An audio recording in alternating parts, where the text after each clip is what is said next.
The Brickyard 400, one of NASCAR's Crown Jewel events, and I know that people are going to be critical of it, so I'm actually going to say some things that are good. I like when there's a Crown Jewel where it's difficult to fight for the lead. I mean, the 7500 has a bit of that with Darlington, but for Indy, yeah, I get that there were a handful of passes in the top 10 over the course of the race. I think, was it the Iceberg said, there was one change in the top 20 in the final 12 laps or something ridiculous like that. But to me, that doesn't really matter. To me, I like seeing all kinds of different action going on. And I also like when there's a bit of a quieter race as well. I actually missed most of stage 2 and had to catch up on it later. But there wasn't that much that I missed from it. There was some entertaining moments. Hocevar flipping off Heim, for example. That was entertaining. You can't say that was not entertaining. There were also some dramatic moments. You know, Larson blowing a tyre. The fact that for Hendrick Motorsports, their best performer was Bowman, wasn't it? It was Bowman, who was 19th at the end of it.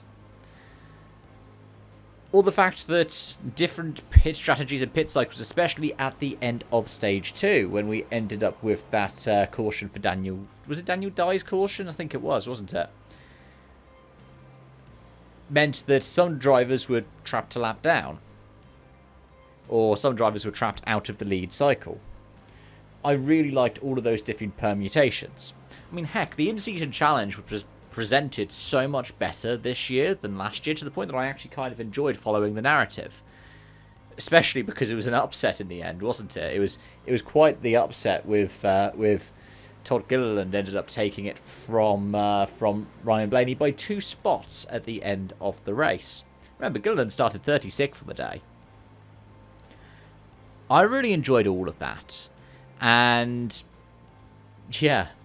Does it matter that that came at the expense of a lack of on-track overtakes outside of, let's say, restarts? Because, remember, there was Hamlin dropping back on that final restart.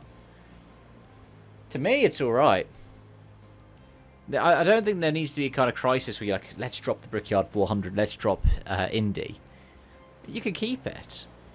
To me, and I repeat this time and time again, the thing that you need to actually do when you're thinking about the NASCAR venues is that you actually need to think about places that have got more than one date already. And I know that SMI would want to switch out for another SMI track, for example.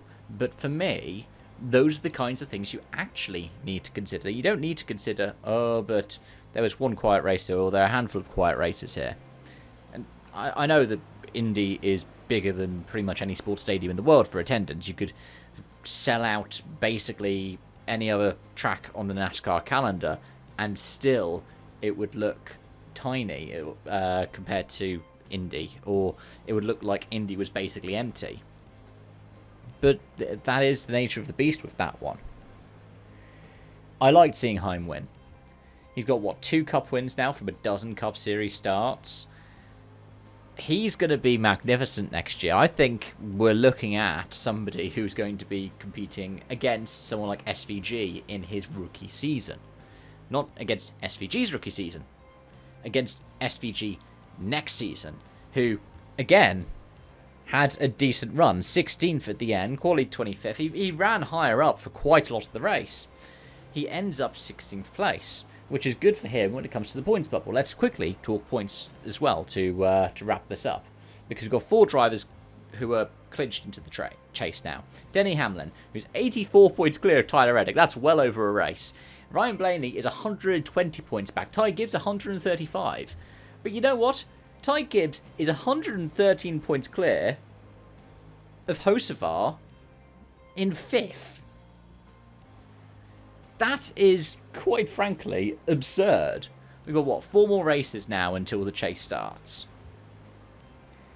We could feasibly be coming back in 2 or 3 weeks' time, and Denny Hamlin's won it, with like a race or 2 to spare. Doesn't have to show up to Daytona if he doesn't want to. That is the absurdity that we're talking about with the chase this year is you've had some drivers who have absolutely just run away with it.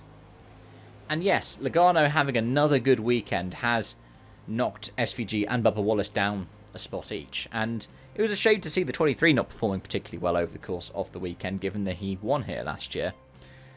But that 22 team has been on a good run.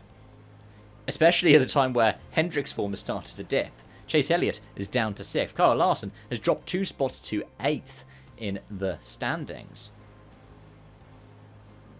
Give it another week, or heck, I think even now, Kyle Larson cannot win the chase. Or cannot win the top seed for the chase, even. He probably won't win the chase at this rate. And it's a question of what has happened to Hendrick. You've got 6th, you've got 8th, and Alex Bowman obviously had his own thing, but William Byron, 12th. If we look towards the bubble, Austin Cindric is the driver on the bubble. He is currently 38 points to the good over Ryan Preece. Eric Jones is currently on the outside looking in by, 44 points? And then another 6 points back, you've got Brad Keselowski. And ahead of Cindric by 19 points is SVG. By 22 points is Bubba Wallace. By 27 points is Joey Logano. This is actually boding for quite an interesting chase grid. You've potentially got all 3 Penske's in there. The one Trackhouse car that you end up with is SVG. You could have Suarez outperforming any Trackhouse car in his first year outside of Trackhouse. You could have Carson Hocevar potentially being the best Chevy. Madness. Anyways, folks, those are my thoughts and feelings. Let me know yours in the comment section down below. As always, thanks for watching, thanks for joining, and thanks for continued support. Till next time, bye for now.